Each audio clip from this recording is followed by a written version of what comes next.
Hello guys, আজকে আমার কাছে এই দাদাটি এসেছেন গোপালগঞ্জ থেকে সাইকেল নিতে আমার কাছে। তো দাদাটি সাইকেল চয়েস করেছেন hero miss India Riva cycle.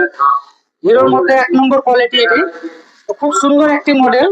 আমি জেনে নেবো দাদা কোথা থেকে এসেছেন, কোথায় বাড়ি। গোপালগঞ্জ থেকে এসেছি।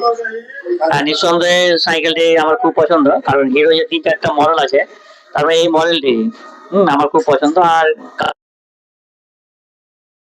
এখানে সুলভ মূল্যে পাওয়া যায়, হ্যাঁ, আপনারা এখানে যোগাযোগ করতে পারেন। হক সাইকেল স্টোর, সাবঘাটি, খাবগাটি খিদিরপুর, জেন্টস মেডিকেলের অপোজিটে। ঠিক আছে, আপনারা এখানে যোগাযোগ করতে পারেন। নিঃসন্দেহে ভালো সাইকেল এটা। আর আমাদের দোকানের ঠিকানা দাদা বলে দিল, হক সাইকেল স্টোর, ছাকবাটি, খিদিরপুর, মুর্শিদাবাদ। আর আমাদের কন্ট্যাক্ট নাম্বার আমাদের মোবাইল স্ক্রিনে দেওয়া থাকবে। তো অবশ্যই ভিডিওটি যদি ভালো লেগে থাকে লাইক, কমেন্ট, শেয়ার এবং ফলো করে দিবেন, অন্যান্যদেরকে দেখার সুযোগ করে দিবেন। ধন্যবাদ।